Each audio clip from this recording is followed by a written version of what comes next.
Kuna changamoto kwa sababu mara nyingi huu ni mtazamo wa kijamii, watu wenye ulemavu wanaonekana kama mzigo. Kwa hiyo mara nyingi wanaachiwa wazee, ndio tunavyoona kwenye jamii, au watoto ndio wanaoangalia. Kwa hiyo tuko hapa katika kujenga uelewa kwamba huduma kwa mtu mwenye ulemavu, kwa sababu kila mtu ni mlemavu mtarajiwa. Kuna watu ulemavu huu, kuna watu waliupata katika umri mkubwa, kwamba mtu alizaliwa ni mtu mzima, lakini katika mchakato wa utafutaji akapata tatizo na akapata ulemavu. Kwa hiyo tunataka tujenge uelewa wa watu kwanza kwamba kumpatia mtu mwenye ulemavu huduma ni jukumu la msingi katika jamii. Sio kazi ya kuachia wazee au kuachia watoto. Kwa hiyo ni kwamba jamii pale ilipo ione kwamba huyu mtu mwenye ulemavu kama ana changamoto hizi ni muhimu sana aweze kupatiwa hizi huduma. Kama ni huduma za afya, lazima ifahamike kwamba kuna vituo vya kutolea huduma za afya, na serikali yetu ya Jamhuri ya Muungano wa Tanzania imetoa miongozo ni kwa namna gani ya kuhudumia watu wenye ulemavu. Nadhani ni wakati sahihi mashirika na serikali iweze kuona namna gani inatoa hizi fursa kwa wanawake, kwa sababu kama ambavyo tunaonekana ni kundi ambalo ni muhimu na ni lenye watu wengi. Na fursa zinaweza zikawa ni nyingi, sio lazima tu ajira, lakini kuna maeneo program mbalimbali ambazo zinaendeshwa pengine na serikali au wadau. Unaweza kuwa program za kilimo, za ujasiriamali, kuhakikisha tunajumuisha makundi ya watu wenye ulemavu, hususan kundi la wanawake wenye ulemavu. Na hata kuna maeneo ya kisiasa kuweza kuwapa nafasi na kuwatengenezea mazingira rafiki waweze kutumia hizo nafasi za kisiasa, kugombea nafasi mbalimbali, waweze kujisikia huru kwenye kupiga kura na vitu kama hivyo. Kwa hiyo ni muhimu kuwatengenezea fursa, kwa sababu ndio kundi kubwa ambalo linategemewa.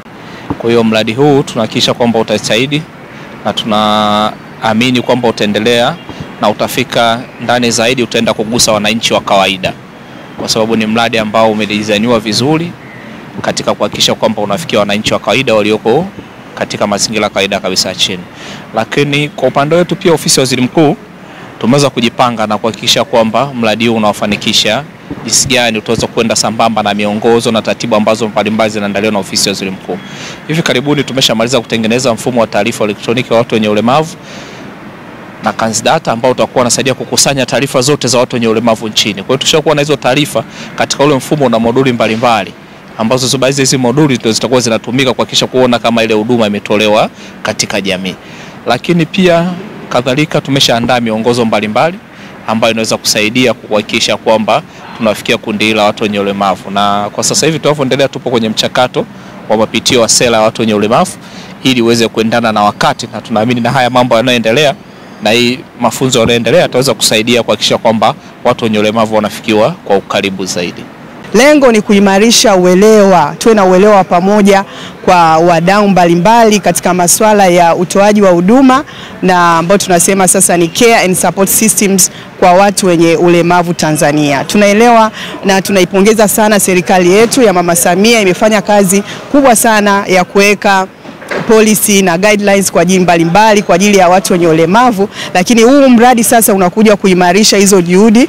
Kwa mfano, tunajenga uelewa wa wadau mbalimbali ili waweze kuja baadaye waweze kuwa na uelewa mpana wa kutengeneza sera nzuri zaidi au kuziboresha, waweze kuwa na uelewa mpana wa kufanya planning, mipango hiyo, kufanya budget nzuri zaidi kwa ajili ambazo zinahusisha mahitaji maalum ya watu wenye ulemavu. Lakini pia tutakuja kuangalia masuala ya data.